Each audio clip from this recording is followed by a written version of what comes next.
Hey guys, welcome back. Today I'm doing a tasting video of my Green Bullet Lager. So there it is there. I've just poured it up off the keg. So it's been in the keg for a couple of weeks now and pretty happy with that clarity. So you can hopefully read Forgotten 43 through the back there. So yeah, it's cleared up nicely in the last couple of weeks being in the keg. I'm happy with that colour as well. It's a nice sort of golden yellowy sort of colour, and also it's got a nice little pillowy head on the top. So yeah, appearance wise pretty happy with how that's turned out, and a few bubbles stream out as well.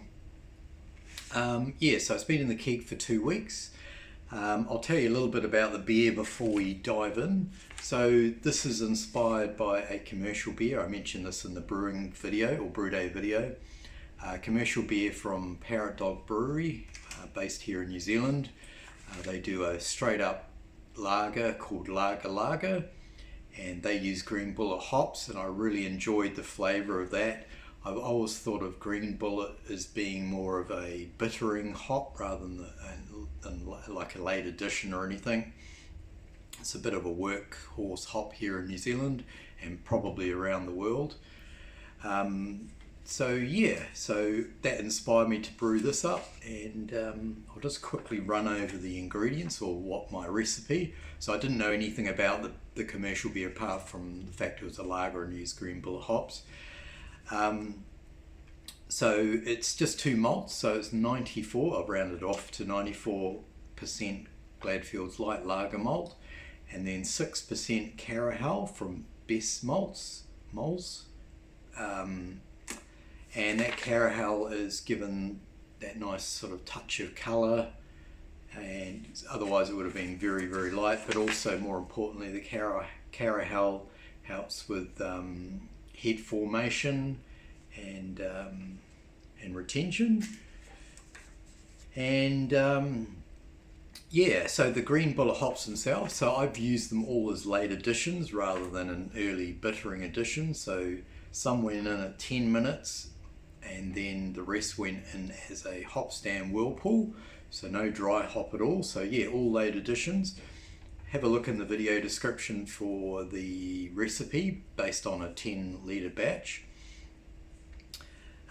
So it came out at 4.5%. So it started quite low at 1040,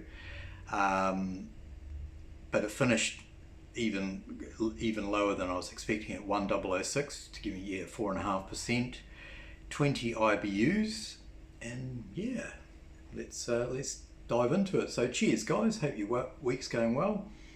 We'll get our nose on it first. So yeah, it's got a nice clean aroma. So yeah, I used the Novalager yeast, which is touted as having a nice clean fermentation profile, and it's pretty flexible with the fermentation range. So I went for 15 degrees, but you can go lower than that or higher, but I found 15 works really good. Nice and clean, a little bit of like floral. The lager malt itself gives like a sort of a water crackery sort of aroma, and then maybe a little touch of citrus, but yeah, just nice and delicate and clean. So we will dive in.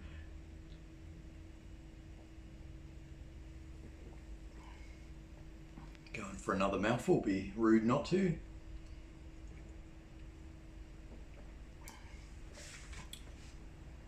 Oh, it's nice. So it tastes like what you'd expect a nice classic crisp lager to taste like. Nice and clean, nice and crisp. The Green Bullet has given a nice little hit of bitterness up front, but I see online it's described as having a nice smooth bitterness, which I'm getting. So your nice hit up front, but then smooths away nicely. Nothing worse than having a nice bitterness up front and then it lingers at the back of your mouth or throat, and then builds up. that's really off-putting, I find, with beers. So yeah, nice and smooth. Now, because it's normally used as a upfront bittering hop, it generally doesn't give much hop character.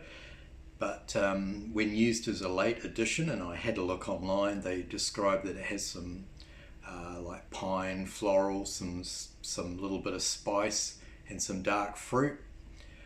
So as far as those characters, yeah, it's getting like a pine or pine needle sort of flavour, some nice delicate floral. And I can see what they mean by that spice, like a nice subtle sort of spiciness, very, very subtle. Nothing to sort of detract from the beer at all. They talk about dark fruits when you use it as a late addition, but not really picking that up, and I'm not sure whether that's something you get from a lager anyway, or using Green Bullet in a lager.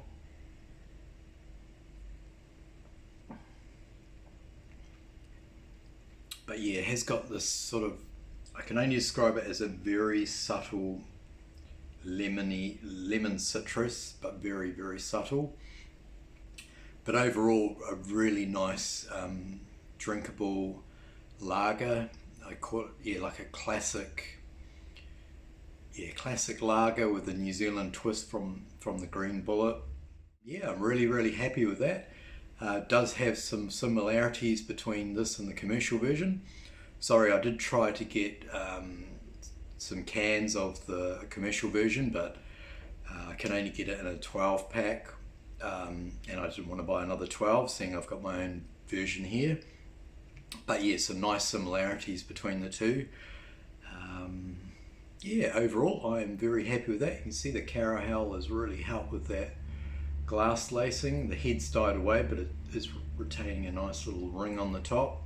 But if you've ever thought about Green Bullet as only being a bittering hop, definitely give it a try. I'd say it would have to be in a light style of Pilsner or lager as a late addition to really bring out the characters. Cheers to Parrot Dog for being the inspiration for this. So that's me done, guys. Enjoy the rest of your day and enjoy the weekend coming up. I'm not sure what the next brew will be, but hopefully get something underway in the next week or so. So stay tuned for that. Always appreciate you watching the videos and your support. And if you are watching and you're not subscribed, I'd really appreciate that. But until next time, take care and don't forget to drink good beer. Cheers, guys. Over and out.